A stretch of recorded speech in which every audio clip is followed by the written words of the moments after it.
tan grande tener entre nosotros a alguien tan amado como el padre Luis Albóniga. Pasá, padre, vení.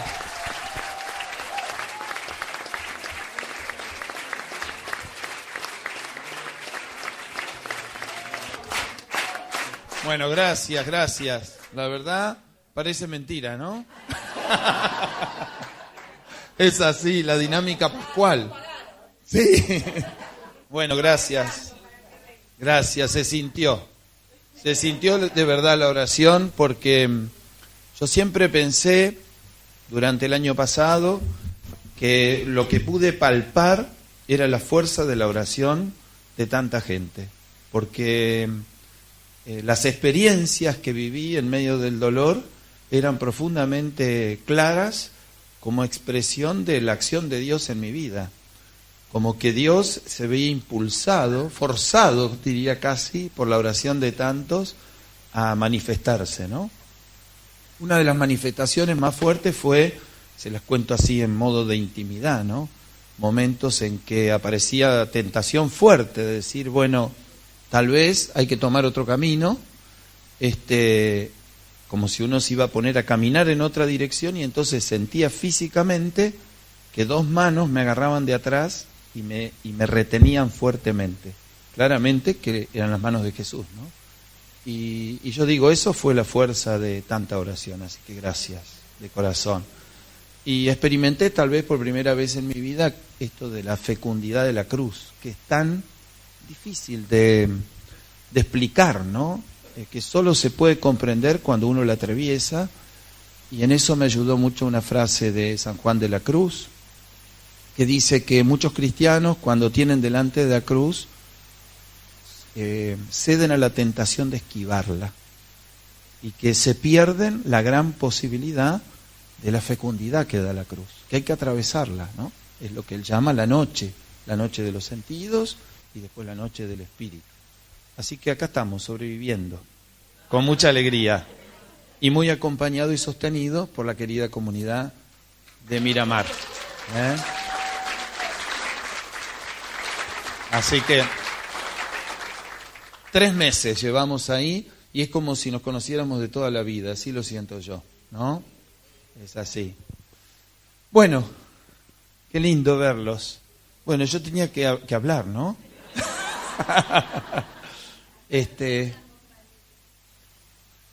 Sí, es cierto. ¿Cuántas caras conocidas de distintos lugares? Mirá, es como que recorriera mi historia vocacional, empezando por Santa Lucía, San Cayetano, Padre Pío, no sé si de Santa Ana hay alguien. Ah, mira, acá, muy bien, acá, ahí está. Y después seguimos, ¿no? El camino de Asunción, sí, impresionante. Bueno, yo me puse a rezar, digo, ¿qué le voy a decir a esta gente? ¿Qué quiere el Espíritu que le diga? ¿Qué dirán los otros? ¿Qué pasará ese fin de semana? Es como lanzarse en el océano del amor de Dios y que Él nos guíe, ¿no?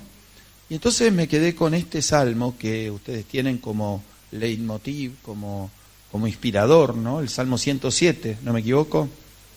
Y entonces empecé un versículo antes, donde dice, pero en la angustia invocaron al Señor y Él los libró de sus tribulaciones, envió su palabra y los sanó, salvó sus vidas del sepulcro, ¿no? Amén. Yo pensaba primero esto que prepara, ¿no? La acción salvífica de Dios a través de la palabra, porque lo que prepara es el grito de la angustia, es el grito de la oración, es el grito de la súplica, ¿no? Como dice San Pablo, es el Espíritu que gime en nosotros, invocando a Dios para que intervenga en la situación que estamos atravesando, ¿no? Y entonces, para ser salvados y sanados por la palabra, pensaba, hay que entrar en esa realidad que es la enfermedad, que es la angustia, que es el dolor, reconocerla, ponerle nombre, un poco en la línea de lo que les decía de San Juan de la Cruz, ¿no? Es decir, que ante la cruz, que tiene el rostro de la angustia, del dolor, de la tristeza, de la enfermedad, de tantas cosas, no hay que atemorizarse, sino enfrentarlo. Y desde allí dentro, como si fuera un torbellino, elevar nuestra invocación a Dios, ¿no? En la angustia invocaron al Señor y los libró. Es decir, la invocación se hace cuando uno tiene la certeza de que va a ser escuchado. Si no, ¿para qué vas a invocar a alguien? ¿Para qué vas a llamar a alguien que no sabes que está en la casa? ¿No? Si cuando invocás, cuando llamás, cuando nombrás, estás llamando a alguien que sabés que te está escuchando. Porque la invocación tiene como función propia invitar a que venga, pedir que venga, que se haga presente a quien invocás. No es simplemente llamar, ¿no? Es invocar. Viene del latín vocare, ¿no? Llamar. Entonces, pero hay algo más. A veces, aunque vos no sientas que la persona amada está, nombrándola por su nombre, experimentás la dulzura de su presencia. También sucede esto. Es decir, que ya la palabra de la invocación, el nombre de la persona amada, tiene una acción sanadora en nuestra situación de angustia o de dolor. Por eso es tan importante ejercitarse en la invocación del Señor. ¿Cómo le llamamos al Señor, no? Es decir, ¿cómo lo nombro? No solamente lo nombro como Padre, como Hijo, como Espíritu Santo, como Jesús, sino que tengo que nombrarlo en la línea de lo que estoy necesitando de Él. Yo pensaba, hoy tenemos que invocarlo diciendo sanador poderoso, por ejemplo, ¿no? A ver, digámoslo juntos. Sanador poderoso. Pero lo estamos llamando, ¿no? A ver otra vez. Sanador poderoso. Es decir, no estamos diciendo una definición de Dios ni una descripción de su atributo de poder, sino que estamos convirtiendo una capacidad, un atributo de Dios como nombre propio. Porque es verdad que a Él se lo puede nombrar en sentido propio por cualquier atributo. Es decir, que si yo digo misericordia, puedo invocarlo de ese modo. A ver. Misericordia. Estoy llamando al Señor, no estoy solo invocando su misericordia. Es decir, las cosas se definen con un nombre conceptual. Por ejemplo, yo digo mesa. ¿Y en qué mesa estoy pensando? Y son todas más o menos iguales. Esta es una mesa de altar. Puedo pensar en la mesa de mi parroquia, ustedes pueden pensar en la mesa de su casa. No creo que ustedes le hayan puesto nombre a sus mesas. ¿O sí? No, ni tampoco las... Todavía no. Es decir, porque a la mesa, como cualquier otro objeto, no lo vamos a invocar, no lo vamos a llamar. En la Biblia hay alguien que tiene número, no solo concepto, es la bestia, tiene número. ¿Por qué tendrá número? Y uno piensa, por ejemplo, en los campos de concentración. En los campos de concentración hay despersonalización total. No se invoca. Sos parte de una serie que está destinada a la extinción. Que no tenés ningún significado personal para nadie. Es más, el proceso del campo de concentración es la despersonalización. Es que dejes de tener un rostro humano. Que dejes de sentir como un ser humano. Hasta que desaparezcas. En cambio, el nombre es para las personas. Y por el nombre somos llamados, ¿no? Y vieron cómo yo siempre cuento esto, que no nos alcanza con los nombres que tenemos. Y entonces necesitamos a veces en nuestros vínculos personalizarlos más, ¿no? Como cuando le decís Chuchi, Bichi, ¿no? Es decir, tratás de que ese modo de llamar y ese nombre sea una invocación exclusiva de una única persona. ¿Se acuerdan cómo sucede el encuentro de María Magdalena con Jesús en el sepulcro? Ella no lo reconoce, piensa que es el jardinero, hasta que él le dice que María. María es un nombre común, pero la cadencia de la voz de Jesús, el modo de llamarla, tiene todo el contenido afectivo que convirtió el corazón de esa mujer y que la ha enamorado de Jesús. Y entonces ella responde del mismo modo. ¿Cómo le dice ella? Raboní, Raboní. Es decir, el modo íntimo en que ellos se llamaban y se vinculaban. Entonces, la invocación es fundamental. Y la invocación tiene que ir desde lo profundo de eso que nosotros estamos necesitando, asumiendo esa realidad que estamos viviendo, esa necesidad que tenemos. A mí me pasó el año pasado, que me resultaban tan significativos algunos salmos, ¿no? Que en otro contexto yo hubiera dicho salmos imprecatorios, ¿Saben lo que son los salmos imprecatorios, no? Cuando dice, maldice a mis enemigos. ¿Cuándo voy a rezar con eso? Llegó el momento. Perseguí a los que me persiguen. El Señor de los ejércitos, Señor de los ejércitos. ¡Qué hermosa expresión! Yo sentía que tenía un ejército conmigo, ¿no? A ver, díganlo, Señor de los ejércitos.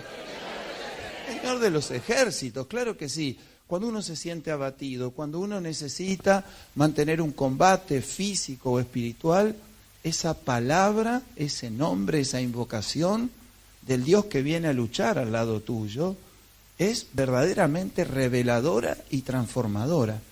Porque la palabra, como decía Benedicto XVI, la palabra cuando es palabra de Dios, cuando es palabra sacramental, cuando es palabra de la Escritura, es performativa, no solo es informativa. Hoy estamos acostumbrados al caudal de información, pero es una cantidad de información que no te cambia la vida. No te cambia la vida. ¿Y qué es lo que te cambia la vida? Una palabra con poder, es una palabra performativa. Cuando yo digo misericordia, cuando yo digo poderoso sanador, cuando digo Dios de los ejércitos, cuando digo Jesús, cuando digo Señor, entonces ahí sí estoy entrando en la dinámica de la palabra performativa, es decir, que produce un efecto transformador en nuestra vida como si fuera un sacramento. Dios creó todo por medio de la palabra, dice Génesis 1, ¿no? En hebreo davar, porque la palabra no solo es algo que proferimos como si fuera una voz largada en el aire, sino que es una prolongación de la persona. Entonces Dios prolonga su poder creando de la nada.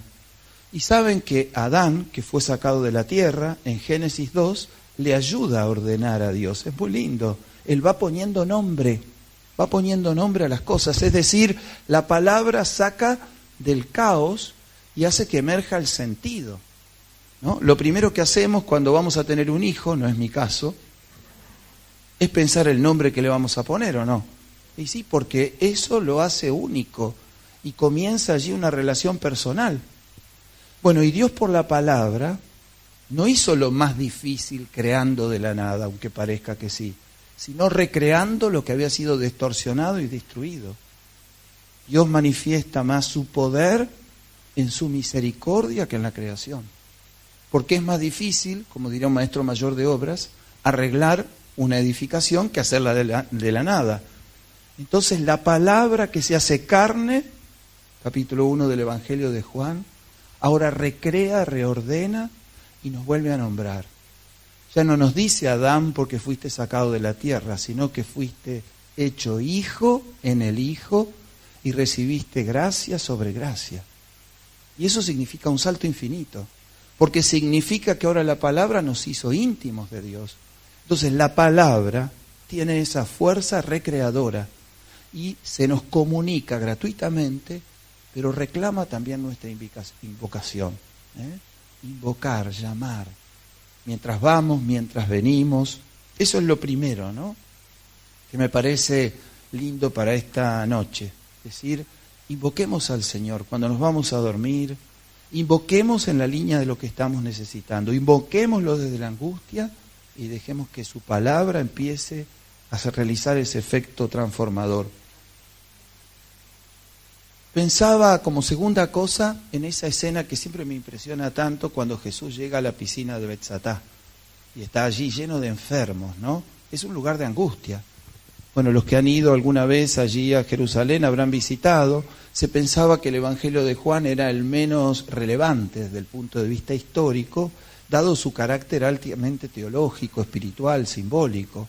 Y este es uno de los casos en que se demostró, se constató, con pruebas arqueológicas, que verdaderamente tiene mucha fuerza histórica el Evangelio de Juan, porque describe esos pórticos de esa piscina precisamente como uno puede verlo en los restos que se encuentra allí, ¿no? Y está junto a una iglesia llamada Iglesia de Santa Ana, entrando por esa puerta a la que se refiere Jesús.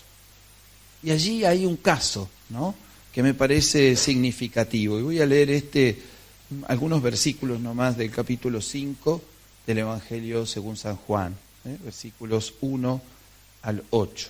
Dice, Después de esto se celebraba una fiesta de los judíos y Jesús subió a Jerusalén. Junto a la puerta de las ovejas, en Jerusalén, hay una piscina llamada en hebreo Betzatá, que tiene 5 pórticos. Bajo estos pórticos yacía una multitud de enfermos, ciegos, paralíticos, lisiados, que esperaban la agitación del agua. Y aclara el evangelista, porque el ángel del Señor descendía cada tanto a la piscina y movía el agua. El primero que entraba en la piscina, después que el agua se agitaba, quedaba curada, cualquiera sea su mal. Había allí un hombre que estaba enfermo desde hacía 38 años. Al verlo tendido y sabiendo que hacía tanto tiempo que estaba así, Jesús le preguntó, ¿quieres curarte? Él respondió, Señor, no tengo a nadie que me sumerja en la piscina cuando el agua comienza a agitarse. Mientras yo voy, otro desciende antes. Jesús le dijo, levántate, toma tu camilla y camina. Palabra del Señor. Impresiona mucho por varios motivos este relato, ¿no? En primer lugar, ya la escena que me imagino, ¿no? Tanta cantidad de enfermos, o sea, es un lugar de dolor. Y piensen que la posibilidad de curarse era de uno solo. Esto es más difícil que ganarse el quiniseis, ¿no? Es decir, el primero que llegaba era el único que iba a obtener. Es como tener, ¿vieron? Más largo decimos que esperanza de pobre. Es decir, es como una esperanza que difícilmente, 30 y pico de años, totalmente imposible, digamos, que este hombre pudiera sanarse, ¿no?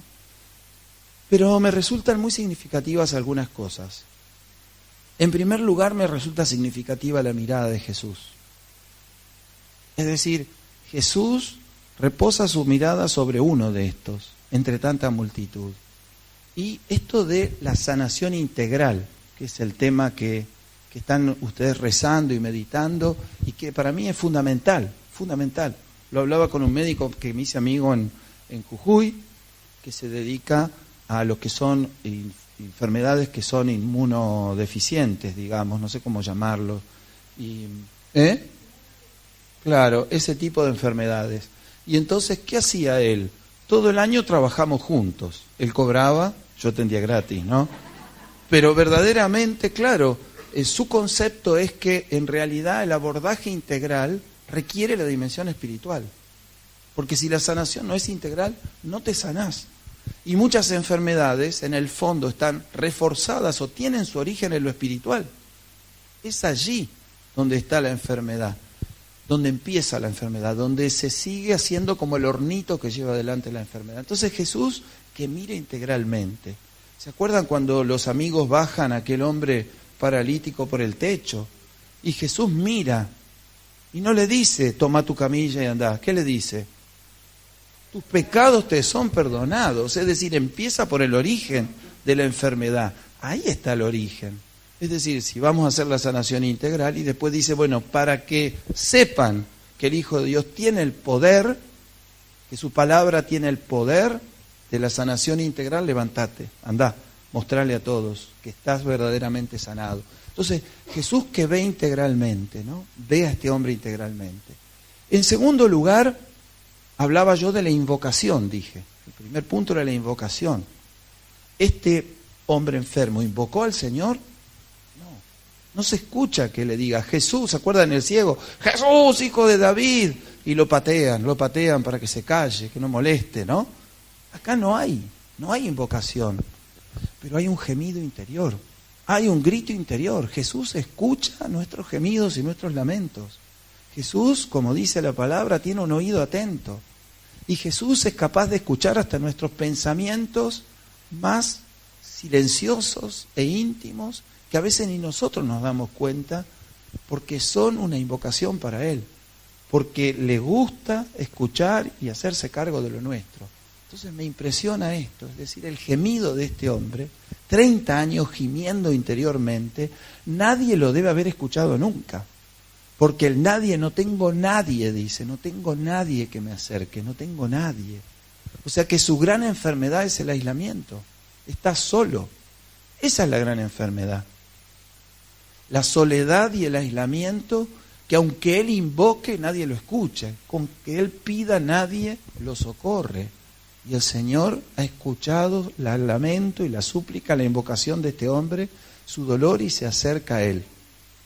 Y lo tercero que me impresiona, ¿qué le pregunta a Jesús? ¿Querés sanarte? Esto es fundamental, porque he visto, he experimentado, he contemplado muchas situaciones en las que yo me pregunto y digo, ¿querrá sanarse? ¿Querrá verdaderamente salir de esa situación que la está esclavizando, lo está esclavizando interiormente, exteriormente? Porque a veces nuestras situaciones de dolor hace que vivamos en la compasión de nosotros mismos y buscando la compasión de los demás. Y hasta pueden ser un modo de atraer la atención y el afecto de los demás. Porque también te encontrás con gente que carga grandes cruces y que si no te las cuentas ni te enterás, porque no anda lamentándose por la calle. Es decir, porque a pesar de esa cruz que carga, hay un principio de sanidad en su corazón y en su alma que le permite mantenerse de pie, metafóricamente, ¿no? Entonces, ¿querés curarte? No es una pregunta accesoria, no es retórica. ¿Qué significa retórica? Y obvio, le va a decir este hombre, obvio que quiero curarme. No, bueno, pero expresalo. Invocar al sanador poderoso. Es decir, invocar al sanador poderoso es decir, Señor, quiero sanar. Y empezando por el corazón y por el alma, y desterrando de mi vida el pecado, y desterrando el mal que no me impide vivir como hijo de Dios y desplegar mis capacidades humildemente, pero al servicio de los demás. Y desterrar esa sed de tener un cierto protagonismo, de tener un reconocimiento, cosas que vemos tantos en nuestra vida de familia y de comunidad. Estamos buscando compensar lo que nos falta afuera, cuando todo lo que compensa y colma es lo que Dios pone adentro. Es el amor que Dios pone en nuestro corazón, es ese principio de sanidad y de equilibrio que se manifiesta como autoestima equilibrada, que se manifiesta como capacidad de no estar compadeciéndome de mí mismo todo el tiempo, sino de desarrollar la compasión y la misericordia respecto de los demás. El Evangelio de hoy dice, el que quiera seguirme que cargue con la cruz. Vamos, la mirada puesta en Jesús y en el hermano, no en la autorreferencialidad del narcisismo. Pero a veces nuestra oración termina siendo autorreferencial y narcisista. O sea, estamos pensando solamente en nosotros y en nuestra angustia, y entonces difícilmente puede tocar establecer ese vínculo poderoso con el Señor, que es palabra que comunica, que une, que entabla vínculo. Cuando Jesús se acerca, este hombre sale de su aislamiento. Es decir, la palabra del Señor y la invocación del Señor nos une a Él en un vínculo de amistad, y eso es lo que sana. Es decir, no es la varita mágica de Dios lo que lleva adelante la sanación integral, sino el vínculo con Él. Y la palabra se hizo carne y puso su morada, su casa entre nosotros. Es decir, la palabra, que en primer lugar es el Hijo de Dios, y después es la palabra consignada en la Escritura, quiere poner su morada en tu carne. Y eso es lo que te sana. O sea, me sana el vínculo con Él. Esto es lo que a veces no terminamos de entender. Es decir, buscamos el fenómeno, pero no mantenemos el vínculo. Buscamos el efecto, pero no vamos a la fuente. Y la fuente de la sanidad, de la salud integral, está en el vínculo con el Señor. Y todo el tiempo volvemos a lo mismo, ¿no? Y bueno, Padre, pero lo que no logro es rezar. A ver, vamos, a mantener el vínculo. Es como ese cuento, ¿se acuerdan del hilo primordial de la araña, no? ¿Lo conocen? La araña que fue arrastrada en una tormenta, quién sabe dónde fue a parar, y entonces sobrevivió, se puso en pie, se sanó integralmente aparentemente, teje el hilo primordial, que es ese hilo, dicen los arañistas, que es el hilo que estructura su telaraña. Después teje, pero dicen los arañistas que hay que mantener el hilo primordial, que es la que lo mantiene, como si fuera el cimiento que mantiene firmemente agarrada la tela de araña al palo. Y la araña tiene que volver todas las noches al palo, no quedarse. La araña se entusiasmó, empezó a comer, empezó a tomar, bichito acá, bichito allá, se puso gorda y dijo, no, hoy no subo. ¿Vieron como uno dice, hoy no me lavo los dientes? Mañana tampoco me lavo los dientes. Bueno, y así fue pasando hasta que volvió una tormenta y la araña había descuidado tanto el hilo primordial que entonces arrasó con toda la tormenta y fue de nuevo la araña llevada a quién sabe dónde. El hilo primordial es fundamental. Y si lo invocamos es para entrar en relación con Él, es para que la palabra ponga su morada en mí, para que la palabra me habite, para que la palabra desarrolle su fuerza y su poder en mí, para que la palabra vaya haciendo eco y oleaje en mi corazón, en mi cuerpo y en mi alma, y vaya produciendo esa sanación integral. En mi angustia invoqué al Señor, el Señor se hace presente y se queda con nosotros. A este hombre, cuyo gemido silencioso el Señor pudo escuchar porque es Dios, Él le ofreció la posibilidad de un vínculo que lo puso de pie y le permitió caminar. No fue la inmersión en el agua de la piscina, sino la inmersión en la persona y en el amor de Jesucristo. La inmersión en el océano del poder de la palabra de Dios. Entonces, lo primero, la invocación. ¿Cómo invocamos al Señor? ¿Cómo lo vamos a seguir invocando? ¿Cómo vamos a hacer para que nuestra necesidad de sanación esté relacionada con ese atributo que tiene el Señor y que me puede ayudar a renovar, sanar eso que está roto, deteriorado, enfermo en mí? Lo segundo es este testimonio de este hombre enfermo que nos lleva a la reflexión sobre el vínculo que tenemos con Él. Y lo tercero que pensaba es en el tema de ¿qué sería la sanación integral? Integral. Como dije, obviamente de todo, de nuestra psique, nuestro cuerpo, nuestra alma. Pero pensaba en un concepto que aporta un psicólogo cristiano, que es el concepto de sensibilidad. Es decir, a ver, si dijéramos la sanación integral podría tener que ver con sanar nuestra sensibilidad. ¿No? La sensibilidad es expresión de nuestro ser corpóreo, espiritual, psicoafectivo, es decir, no sensibilidad como sensiblería, como mero sentimiento, sino como concepto integrador. Y este psicólogo define así la sensibilidad.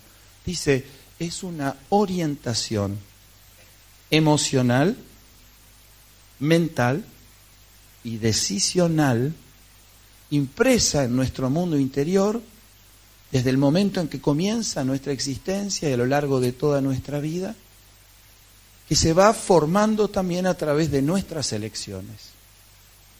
Orientación emocional, mental, decisional, impresa en el mundo interior del sujeto, de la persona, desde el momento que comienza su existencia, a lo largo de su vida, y también a través de las elecciones que va haciendo.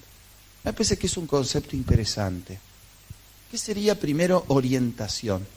Orientación, nosotros somos seres dinámicos, o sea, no nos podemos pensar de manera estática. Venimos de una historia, tenemos determinadas experiencias y vamos por el camino de la vida y con determinados impulsos, con determinada orientación, en muchos aspectos. La orientación emocional, ¿qué sería? Y el tipo de reacciones que tengo. Es decir, está la persona que frente a un obstáculo se deprime, orientación emocional. Y está la persona que en cambio ante un obstáculo se enciende y genera esa actitud de, ¿no? de agresión, se dice en la virtud de la fortaleza, ¿no? Es decir, enfrentar. Bueno, son dos orientaciones emocionales distintas. Está la persona que tiene la orientación emocional que sabe simplificarse, que sabe vivir con alegría, incluso las cosas que no son sencillas, y en cambio aquel que tiene una tendencia más melancólica, está aquel que vive atado a situaciones traumáticas del pasado, está aquel que la noticia de una enfermedad o una dificultad le impacta terriblemente. Escucho la noticia y lloro. Orientación emocional. Es decir, esa orientación emocional se fue gestando en mí desde mi base genética, desde mi experiencia de vida intrauterina, de mi experiencia de la infancia, de la pubertad, de la adolescencia, y también de cómo yo he ido eligiendo en mi vida, es lo que dice este hombre. O sea, yo también tengo responsabilidad, porque no trabajé eso, porque no invoqué más al Señor, porque no le di más lugar a su poder, porque el Señor llegó explícitamente a mi vida tal vez después de mucho tiempo.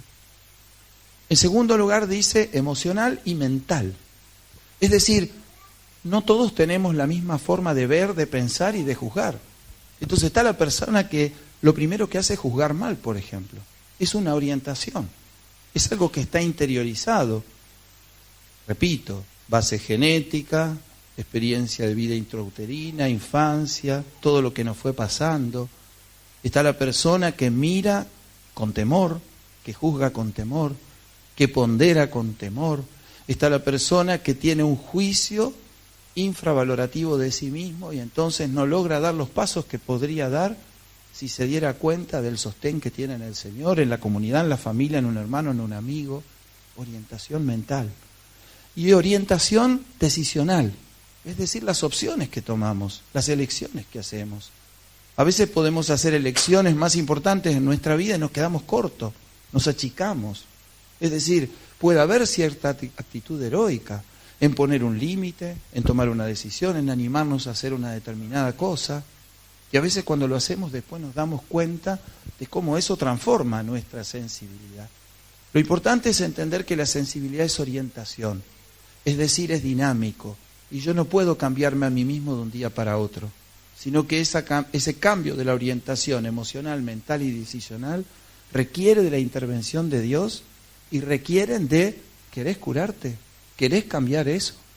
¿Querés cambiar ese modo de juzgar, ese modo de elegir, ese modo de sentir? Bueno, si querés, invocar la palabra poderosa que está siendo necesaria invocar en este momento. Sanación integral. Es decir, no le pido a Dios que intervenga en una foto de mi realidad, sino en mi dinamismo de sentir, de querer, de amar. Hay gente que se volvió incapaz de sorprenderse, perdió la capacidad de sorprenderse. Por ejemplo, ante las cosas sencillas de la vida. Piensen en el Magníficat de la Virgen María. Mi alma canta la grandeza del Señor. Los salmos son cantos permanentes, pero no es un canto vacío, sino es un canto que reconoce la fuerza de la presencia de Dios que viene a mi encuentro desde la creación hasta el hermano, hasta una determinada situación e incluso ante la misma cruz. Entonces nuestra sensibilidad como concepto integral. ¿Cómo está mi sensibilidad? ¿Cómo estoy corriendo con el río de mis emociones, de mi modo de pensar, de mi modo de sentir, de mi modo de elegir, de mi modo de querer? ¿No habrá que cambiar ahí? ¿No habrá que pedir conversión? ¿No habrá que invocar al sanador poderoso para que cambie esas tendencias, para que modifique o nos ayude a modificar el cauce a través del cual circula el agua de nuestra emocionalidad, de nuestra afectividad, de nuestra capacidad cognitiva, de nuestra capacidad de elegir? Es importante nombrar, es importante poner nombre. Los padres de la Iglesia saben que son escritores, espirituales, pensadores. De los primeros siglos de la Iglesia se retiraban al desierto y trataban de distinguir todas estas emociones, ¿no? Y tratar de identificar cuáles vienen del mal espíritu, cuáles son tentaciones, cuáles en cambio vienen del buen espíritu, del Espíritu Santo, y son mociones de crecimiento, de sanación, de expansión espiritual. Decía, ¿de dónde vienen? Es decir, que a nuestras emociones, a nuestras actitudes a la hora de juzgar o de elegir, les tenemos que preguntar, ¿de dónde vienen ustedes? Esa tristeza que sentís, ¿de dónde viene? Esa ira que sentís, ¿de dónde viene? ¿Viene de Dios o viene del enemigo? Esta clave de discernimiento es fundamental para la sanación integral, porque apunta a la sanación de la sensibilidad que tiene su origen en nuestro núcleo más personal, que es poder sanar el corazón. Sanar el corazón para que esa fuerza de sanación se traslade también al cuerpo y a los vínculos. Porque muchas de estas enfermedades y patologías físicas y espirituales terminan aislándonos como este hombre, porque dejo de invocar, porque dejo de ser significativo en la vida del otro, porque me convierto en un peso para el otro, porque mi queja se vuelve insoportable, porque ya no soy capaz de alentar, de decirle al otro, sí podés, sí te quiero, Dios está con vos.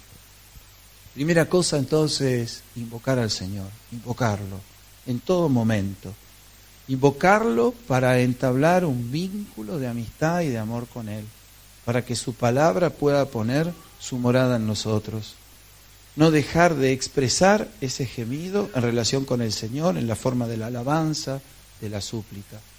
En segundo lugar, saber que Él mira y conoce, como pasó con este hombre, cada detalle de nuestra vida.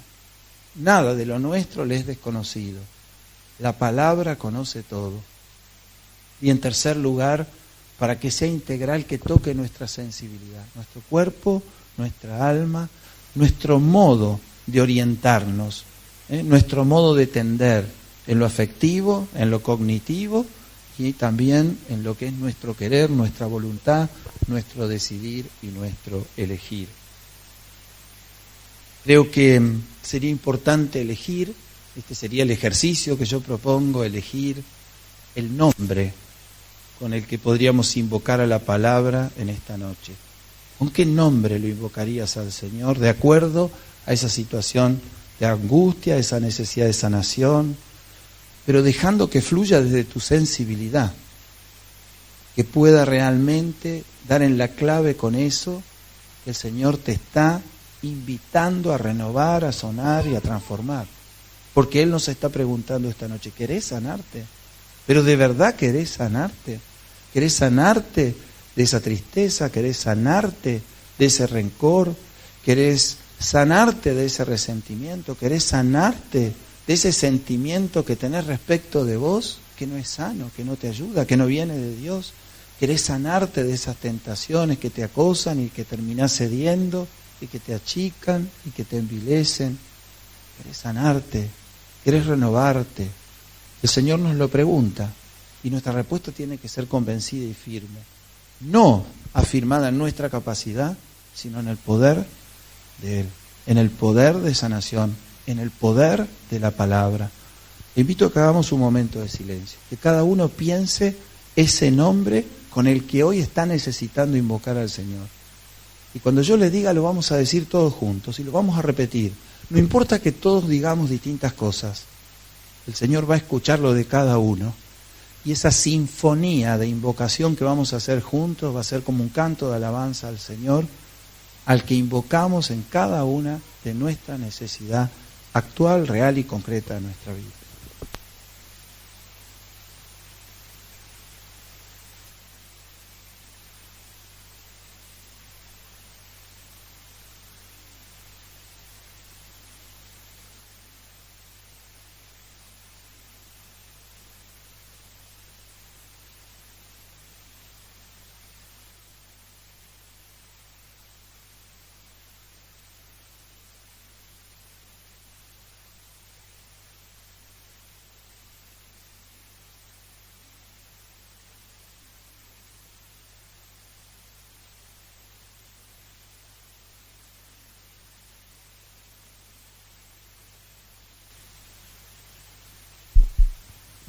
Te invito ahora a que lo invoquemos en voz alta.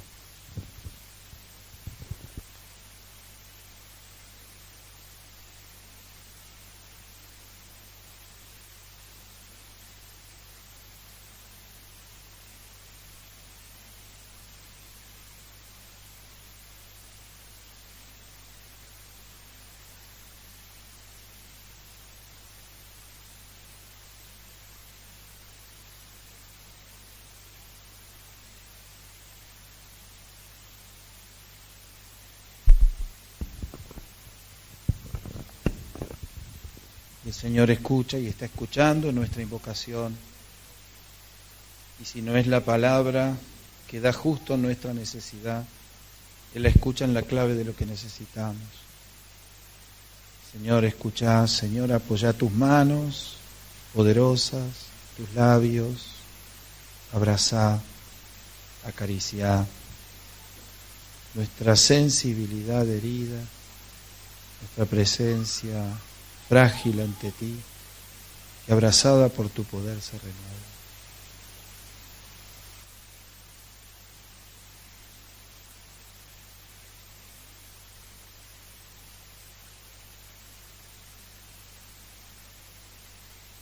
Gloria al Señor que por su palabra creó todo. Gloria al Señor que por amor nos redimió. Gloria al Señor que hoy está presente en nuestros corazones y renueva nuestra vida y nuestro corazón. La victoria es de nuestro Dios. La victoria es de nuestro Dios, sanador, poderoso. Amén.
sea la honra, Señor. A ti la gloria.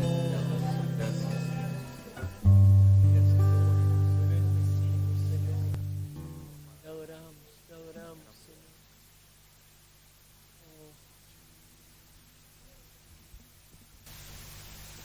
Gracias, Señor, gracias por esta noche, gracias por esta fuerza de la oración compartida, de la invocación que se hace presencia poderosa, que experimentamos, que sentimos.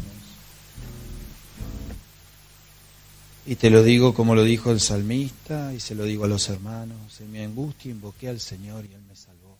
El poder de su palabra nos sana, y nos sana hoy también. Amén.